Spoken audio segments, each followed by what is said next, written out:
Ang pagbasa sa banal na ebanghelyo ayon kay San Juan. Papuri sa iyo, Panginoon. Nang panahong iyon, winika ni Jesus, "Ako ang mabuting pastol." Iniaalay ng mabuting pastol ang kanyang buhay para sa mga tupa. Ang upahan ay tumatakas kapag nakikitang dumarating ang asong gubat. Iniiwan niya ang mga tupa palibas ay hindi siya pastol at hindi kanyang mga tupa. Kaya't sinisila ng asong gubat ang mga ito at pinangangalat. Tumatakas siya palibas ay upahan lamang at walang malasakit sa mga tupa. Ako ang mabuting pastol. Kung paano nakikilala ko ng Ama at siya'y nakikilala ko, hindi naman nakikilala ko ang aking mga tupa at ako na may nakikilala nila. At iniaalay ko ang aking buhay para sa mga tupa. Mayroon ako ibang tupa na wala sa kulungang ito. Kinakailangan sila'y alagaan ko rin. Pakikinggan nila ang aking tinig. Sa gayoy, magiging isa ang kawan at isa ang pastol. Dahil dito'y minamahal ako ng Ama, sapagkat iniaalay ko ang aking buhay upang ito'y kunin kong muli. Wala na makakakuha nito sa akin. Kusa ko itong ibinibigay. Mayroon akong kapangyarihang ibigay ito at kunin ulit. Ito ang utos na tinanggap ko sa aking Ama. Mabuting balita ng Panginoon. Pinupuri ka namin, Panginoon Jesucristo.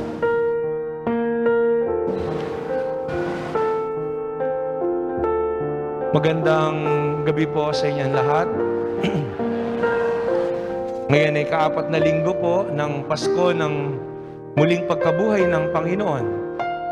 At gaya ng binanggit po sa atin sa simula ng misa, ang 4th Sunday of Easter, taon-taon, kung tawagin po ito ay Good Shepherd Sunday. Eh mapapansin po natin na Ebanghelyo, laging nagbabanggit sa Panginoon bilang mabuting pastol. At kaugnay din po nito, ito rin po ang pandaigdig na araw ng pananalangin para sa bukasyon. Ang mga pananalita po na ito ng Panginoon, ako ang mabuting pastol, bahagi po ito ng tinatawag na mga I am statements ng Panginoon. Partikular po yan kay San Juan. Kung mapapansin niyo po, last week, sanlinggo halos po yan. Puro I am the living bread. Yan po yung bread of life discourse. Ngayon naman, ito, I am the good shepherd. Sa mga susunod na linggo, I am the vine. Puro I am yung ginagamit. Mahalaga po ang mga pananalita na ito dahil kung maalala niyo po, bago siya namatay sa krus, ang akusasyon na ibinato sa Panginoon ay blasphemy. Nang ibig sabihin ay inaangkin ng Panginoon ang pagiging Diyos. Pinapantay niya ang sarili sa Diyos. Dahil yun ang paulit-ulit niya sinasabi. Ang nakakakita sa anak, nakakakita sa ama. Ang nakaririnig sa anak, nakaririnig sa ama. Ako at ang ama ay iisa. Ang tumatanggap sa akin, tumatanggap sa Ama. Pero dito sa Ebanghelyo natin ngayon, diretsahan na talaga sinasabi yan ng Panginoon. I am, I am, I am. At sa mga Hudyo, malalim po yun. Dahil yun ang pantukoy ng Diyos sa kanyang sarili. Yahweh, sino kayo? Nang tinanong ang Diyos doon sa nagliliyab na damo. I am who am. Yun po yung sagot ng Panginoon. Ako ay si ako. Kaya dito, binibigyan din ng Panginoon siyang Diyos. At pinakikilala niya ang kanyang sarili na Diyos na ano? Na mabuting pastol. Sa lumang tipan, ang Diyos, siya talaga ang orihinal na pastol. Pero na magkaroon ng hari, magkaroon ng templo, pinagkatiwala yung pamamahala sa kanila. At yun ang tinutukoy ng Panginoon ng mga upahan. Kaya nga nangangaral ang Panginoon, pag nakikita niya yung mga tao, habag na habag siya. Sasabihin niya, ang mga tao ay animo mga tupa na walang pastol. Nalilito. Dahil yung mga saserdote, yung mga Sanhedrin, yung mga Pariseo, yung mga eskriba ng panahon na yon, hindi nila lubos na pinagmalasakitan ang sambayanan ng Diyos. Kaya nga, ito yung hamon na binibigay din ng Panginoon sa kasalukuyang panahon. Kung papaanong tayo, lalong higit sa bahagi namin ng mga naglilingkod sa simbahan, maging mga mabubuting pastol na pinagkatiwalaan ng Panginoon. Subalit ang unang katotohanan ay ang Diyos. Siyang pastol ng ating buhay. Kaya nga ang isang napakagandang salmo sa Lumang Tipan, yun po yung Psalm 23. Ang Panginoon ang aking pastol. Hindi ako mangangailangan ng anuman. Inaakay niya ako sa tahimik, sa malinis na batisan. Psalm 23. Dahil sa iba't ibang yugto ng ating buhay, katulad ng pinahayag ng Panginoon sa pagiging mabuting pastol, inaalagaan niya ang kanyang kawan. Pinapatnubayan niya tayo, nililigtas niya tayo, binubuhay niya tayo, inaalay niya yung kanyang sarili. Pinatunayan niya yan sa krus.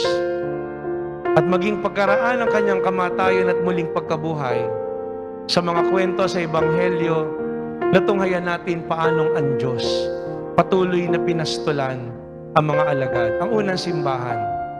Kung paanong patuloy niyang ginabayan. Kung maalala natin yung dalawang alagad na dismayado pauwi na Emmaus, hindi nila namalayan, sinabayan na pala sila ng Panginoon. Maraming pagkakataon pinaliliwanag sila kanila ang mga kasulatan. At higit sa lahat, patuloy na pinakikilala ang kanyang sarili hanggang ngayon sa banal na Eucharistia, na kung paanong nakilala ng mga alagad si Jesus sa paghahati ng tinapay, tayo alam natin. At yan ang sinasampalatayanan natin.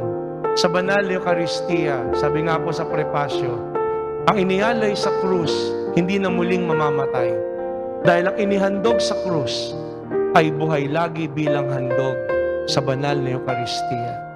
Sa anyo ng tinapay at alak, patuloy na binubuhay at ibinibigay ng Panginoong Jesucristo ang kanyang sarili sa bawat isa sa atin. Nga lang, ang mahalaga po, kilalanin talaga natin. Kasi kung minsan, bagamat ang Panginoon ang mabuting pastol, ang gusto natin, siya ang sumunod sa atin ng mga tupa. Nakalimutan na natin yung salita na providence. Kasi para bang ang gusto natin pagka tayo nagdadasal, nakasisiguro. Walang masama na maging desidido sa mga bagay na hinihiling natin. Pero wag nating pag-alinlanganan at lagi tayong magtiwala na ang Diyos gagabayan tayo. Kaya mahalaga po ang pagdadasal. Kaya nga sa Ama namin sinasabi natin, sundin ang kalooban mo. Na kung sakali man na may mga bagay na gusto tayo pero hindi nangyayari, hindi dahil hindi tayo mahal ng Diyos. Kahit naman sarili natin mga magulang at kaibigan, may mga bagay na gustong gusto tayo at akala natin yun ang magaling. Pero dahil alam nila na hindi, ipagkakait sa atin. Kaya wag tayong mag-alinlangan. Dahil ang Diyos, higit pa sa mga magulang at mga kaibigan natin na mapagmalasakit, siya ay mabuting pastol. Iingatan niya tayo. Pag sasabihin naman natin, kung iniingatan ako, ba't ako may sakit? Kung iniingatan ako, ba't ako'y mamamatay? Pag-isipin po ba natin, dahil ba ikay walang sakit? Dahil ba hindi ka namamatay? Iniingatan ka ng Panginoon? Sino ba hindi mamamatay? O yung mga alagad nga, nangamatay lahat pinatay pa. Pero sa kabila ng lahat ng iyon, payapa ang kalooban nila at nagtiwala sa Panginoon na mabuting pastol. Bakit? Kasi hindi naman mahalaga kung ano yung mangyari sa iyo dito. Ang mahalaga ay ano? Ang mahalaga maging tapat ka. Kasi mamatay ka man, mamatay man tayo, at mamamatay tayo, walang hiya o mabuti. Yun nga lang, pag namatay ka na walang hiya, impyerno. Yun ang nakakalimutan ng iba. Pero pag nagpakabuti ka, buhay na walang hanggan. At yun ang mahalaga. Dahil pag-iisipin po natin, hindi naman talaga tayo mananatili sa mundo na to. sa habang panahon. Ang pinakamahalaga, lagi tayong bukas sa kalooban ng Panginoong Diyos. Nagtitiwala, nananalig tayo, siyang mabuting pastol. Masabi lagi sana natin may awa ang Panginoon. Marunong ang Panginoon. Higit ang kanyang kalooban sa kahit na ano na iisipin ko. Ang mahalaga, lagi tayong tumawag sa Panginoon. Ikalawa na sabi ng Panginoon, nakikilala ko ang aking mga tupa. Nakikinig sila sa akin. Alam niyo yan ang magandang katangian po ng mga tupa. Sanay sila makinig sa pastol. Sa katunayan, pag tumawag ang pastol, sumusunod sila. Pero, pag ang tumawag sa kanilang natinig, hindi yung kanilang pastol, hindi sila tumatalima. Alala ko, minsan, meron daw isang grupo ng mga hayop, isang pamilya ng mga baboy, naglalakad. Nasa unahan yung inahing baboy. Sa likod, nakasunod yung mga biik. Ang sabi ng isa, bakit daw ba yung mga biik, pagka nakasunod doon sa kanilang inang baboy, nakayuko?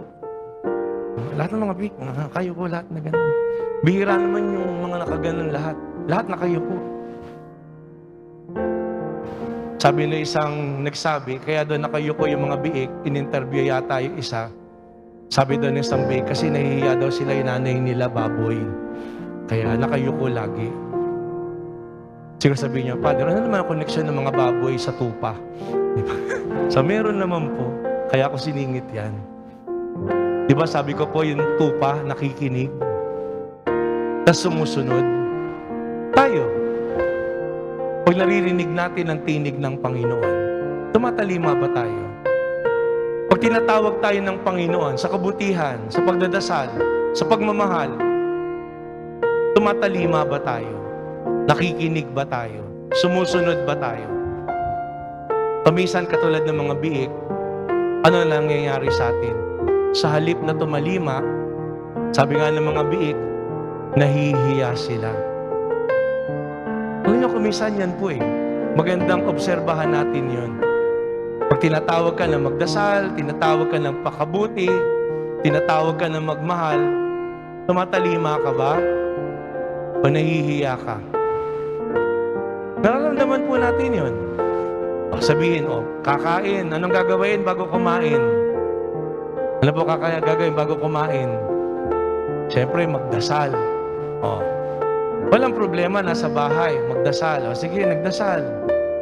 Pero ang tanong, pag nasa labas kayo, nasa party, nasa kasalan, nasa dibu, nasa isang eat all you can, nasa isang buffet, nasa isang handaan, nagdadasal ka ba? Pero iba, Father, yumuyuko na lang din po ako. Tapos tahimik po ako, nakapikit ako. Nagdadasal po ako ng tahimik. Okay. Pero ang tanong, bakit tahimik? Ba't hindi ka makapagtanda ng krus? Anong dahilan? Nahihiya po ako. Nahihiya po ako kasi baka mamaya isipin ng katabi ko, nagyayabang ako. Nahihiya po ako kasi baka isipin ng katabi ko, nagmamarunong at nagmamalinis ako na para bang mas mabuti ako kaysa sa iyo. Nahihiya po ako kasi hindi naman dapat ipakita na yung pananampalataya. Baka isipin nila ganito o ganyan. Ang tanong ko po sa inyo, bakit? Sanay ka bang bumasa ng isip? Ganun nga ba talaga iniisip ng mga tao na katabi mo? Ang tanong po, kanginong kaisipan yung nasa isip natin na yan? Sa demonyo. Bakit? Ganong kasinungaling yung demonyo. Pinaiisip ka na mahiya dahil gumagawa ka ng mabuti. Pero yung mga gumagawa ng masama, malalakas ang loob, galit pa. Hindi sila nahihiya. Hindi natin namamalayan. Kahit yung paraan na mabuti, nahihiya tayo. O kuminsan, nakalulungkot po, nilalait ng Diyos, minumura ng Diyos, ginagawa ng katawa-tawan Diyos. Tapos yung mga Katoliko na nakikinig, pumapalakpak. Tuwan-tuwa kasi nagjo-joke. Pwede mong pag-joke ng Diyos, bastusin mo Diyos, okay lang, joke lang eh. Mas masakit po yun kaysa sa dinanas ng Panginoon na nabubuhay siya. Kasi ang naglalait sa Kanya, nag-aalimura sa Kanya, ayon na alam natin at sinasabi natin, tagasunod tayo ng Panginoong Hesukristo. Sa buong pag-aakala natin na, joke lang naman yan eh. Biro lang naman eh. Pero sa atin gagawain, tatawa din ba tayo? Sasabihin natin, joke lang. Baka dinala mo na sa barangay. O naririnig natin ang tinig ng Diyos, dinidinig ba natin? Pag binasa niyo po yung banal na kasulatan, sasabihin doon, si Ananias, kinausap ng anghel. Inutusan, puntahan mo si Saulo. Sabi ni Ananias, pinapatay niya yung mga Kristiyano. Hindi, puntahan mo siya. May mensahe ang Panginoon sa kanya. Sabihin mo sa kanya ito. Puntahan mo siya. Pagbubukas sila ng piitan, pawawalan sila, babalik sila sa templo. Punti mo ang Panginoong Hesus. Huwag na kayo mag-alinlangan. Magmaniwala na kayo. Ito ako. Hawakan niyo aking kamay. Saulo, Saulo, ba't mo ko inuusig? Hanggang doon sa unang simbahan, maririnig natin yan sa aklat ng mga gawa. Kinakausap sila ng anghel. Kinakausap sila ng Panginoon. Sabihin nyo nga sa katabi nyo, sabi sa akin ni Lord kagabi, kausapin daw kita. Ito ang mensahe ng Panginoon para sa iyo. Ano sasabihin nyo? Lalapit kayo sa akin. Father, mukhang may topak to. Kinakausap daw siya ng anghel eh. Kinakausap daw siya ng Panginoon. Kasi iniisip natin, yung kinakausap tayo ng Panginoon, para kang nanonood ng TV, sinasabi sa'yo, Pablo, Pablo. Multo na po yun o telepono tumutunog. Baka akala mo lang eh, walang tumatawag sa'yo. Pero naisip po ba natin, di ba nagdadasal tayo? Kinakausap tayo ng Diyos. Sa banal na Eucharistia, ngayon, binabasa po sa atin yung Ebanghelyo. Ngayon, nagsisermon po ako sa inyo. May mga bagay na iisip kayo tungkol sa buhay ninyo. May mga bagay na nandun sa kalooban nyo, pinagpaplanuhan nyo, gagawin ko ba to o hindi? May mga bagay na binanggit sa sermon, ito, tungkol sa pag-ibig, naisip mo, ganito ba yung pagpapasyahan ko? Alam niyo, yung mga pag-iisip na yon, hindi natin namamalayan, pamamaraan ng Diyos yun para ipaisip sa atin. Paano natin malalamang sa Diyos? Kasi laging mabuti. Ang ipaiisip lagi sa atin ng Panginoon, mabuti. Ano yung totoo? Ano yung tama? Ano yung katarungan? Ano yung pag-ibig? Ano yung pagpapatawad? Pero pag narinig mo ay galit, pag narinig mo ay pananakit, demonyo yun. Hindi po tinig yun ng Panginoon. Kaya napakahalaga ng pagdadasal. Sa pananalangin, kahit ano pa yung pagdadaanan natin, huwag tayong madaig ng silakbo ng kalooban natin. At bunga nun, madimlan tayo, makipag-away tayo, manakit tayo, gumawa tayo ng masama, matukso tayo sa masama.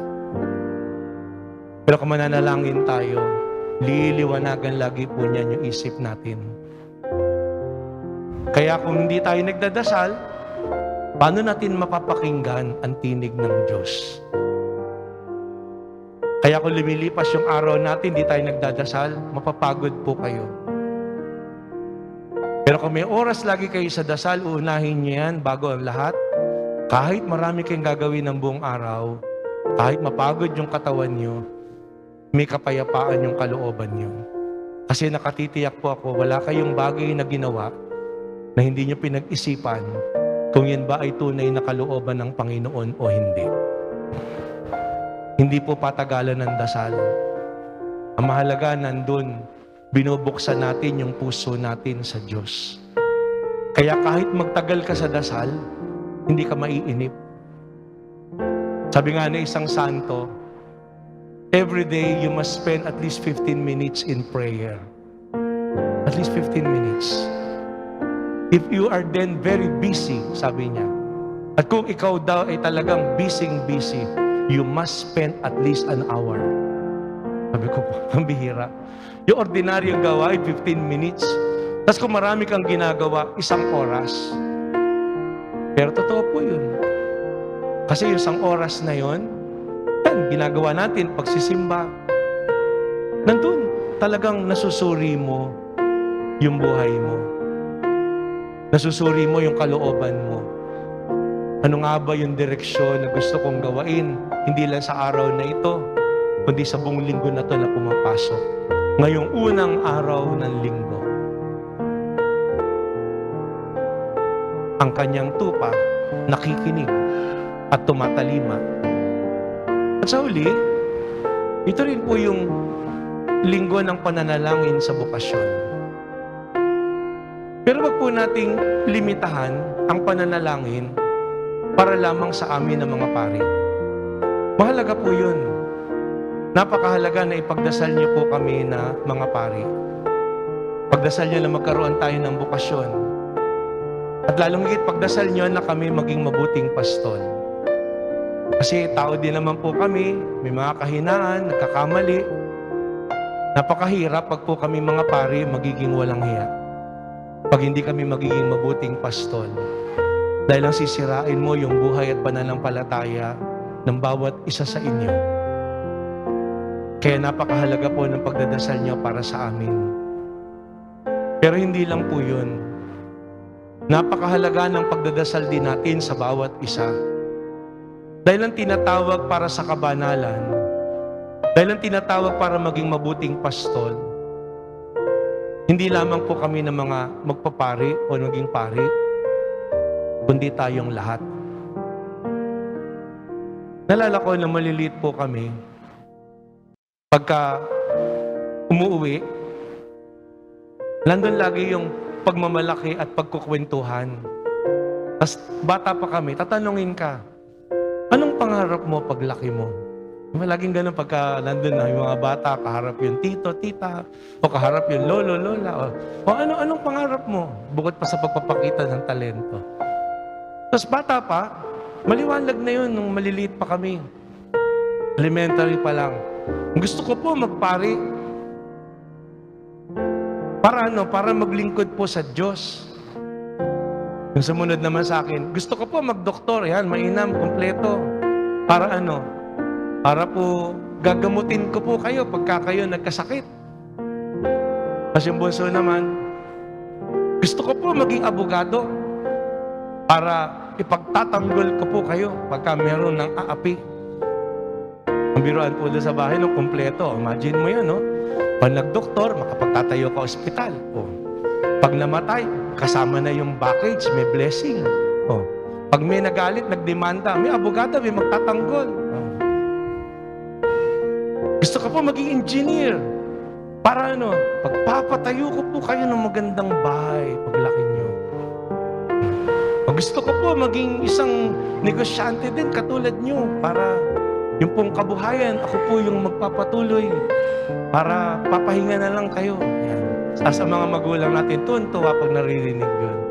Gusto ko po maging teacher kasi gusto ko po magturo din ng mga bata. Pero ngayon, nararanasan ko po yun. High school na, tatanungin ko yung estudyante, anong pangarap mo nung gusto mo sa college? Ang sagot ng bata, hindi ko po alam. Pero ibang gusto. Ang gusto ko po maging influencer. Mag-TikTok lang. Yun lang ang pangarap niya. Kasi nga, ang kaisipan ng iba, kumikita ng malaki kati-TikTok. Lalo na nung nagsisimula po yan. Ang tanong, ba't ganun? Bakit may mga kabataan na hindi nila alam kung anong gusto nila? Kasi may ibang mga magulang, ang binibigay na lang sa anak, cellphone. Ngayon, para matahimik kayong cellphone. Batang-bata pa lang cellphone na hawak. Pero ang katotohanan po, yung iba, lumalaki kasi marami mga bata, yung mga magulang nila nasa abroad. Siyempre, nandun ang oportunidad para mapag-aral mo sa magandang paaralan, mabigyan mo ng pangangailangan sa araw-araw. Hindi nila alam kung anong gusto nila kasi ang gusto lang nila, masarap na buhay. Pero pag tinignan po natin, bakit mo gusto magpari, mag-abogado, mag-doktor, mag-engineer, mag-guro? Sasabihin mo, para po maglingkod, para po magtanggol, para po gumamot, para po magturo.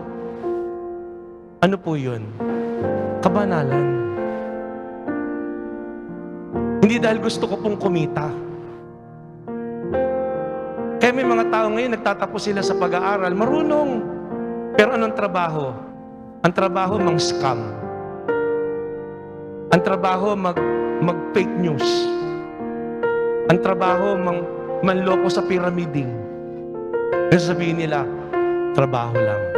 Walang personalan. Sabi po ng Panginoon,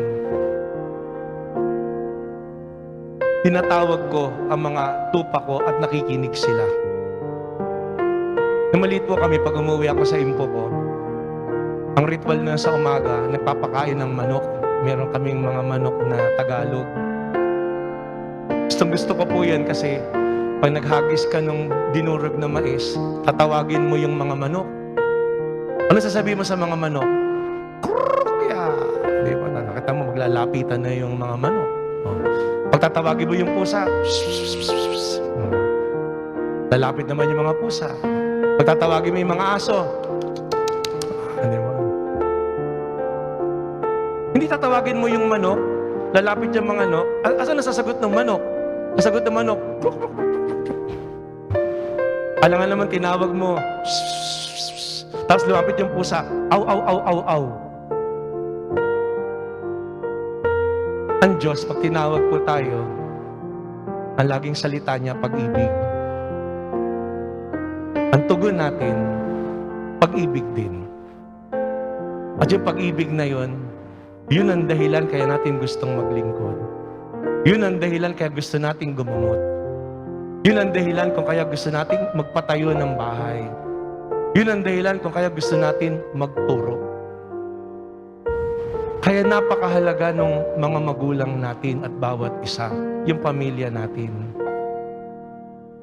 Pag tinatanong po kami, paano po kayo naging pari, Father? Pwede pumasok ako sa seminaryo. Hindi ba? Paano po kayo nagpari?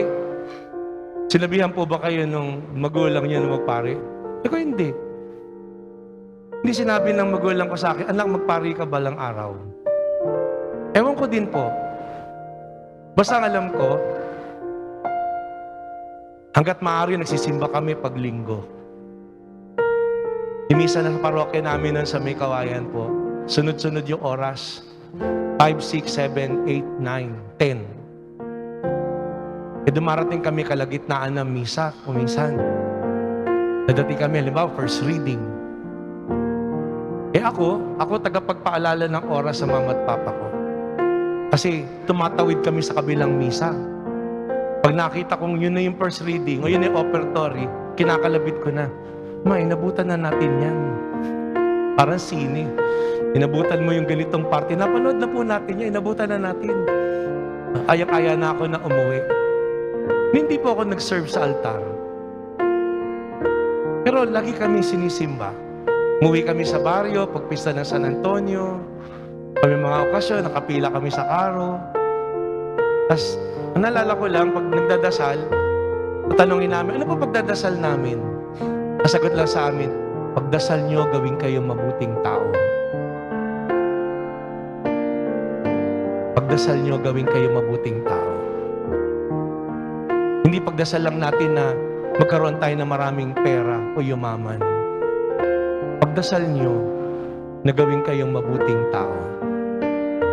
Charity begins at home. Kung mayroon lunan, nalalago ang pag-ibig at makikilala at madarama natin, maririnig natin ang tinig ng Diyos sa pamilya natin. Hindi perpekto ang bawat isa sa atin.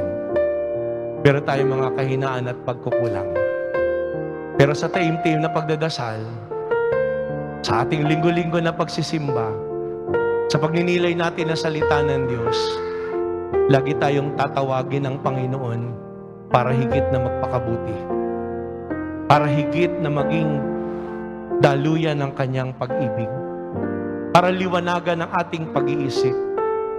At lalong higit, para palawakin ang puso natin sa pag-ibig. At kung kinakailangan, magdalang habag, umunawa, magpatawad, at humingi ng tawad sa bawat isa. Lagi tayong tumawag sa Panginoon ng ating mabuting pastol. Iniingatan niya tayo. Iniaalay niya ang kanyang buhay sa atin. Sinasamahan niya tayo. Kailangan lang pakinggan natin siya. Patuloyin natin siya sa ating mga puso. Papaghariin natin siya sa ating pag-uugnayan, sa ating tahanan, sa ating pagkakaibigan, sa anumang lugar na ating ginagalawan.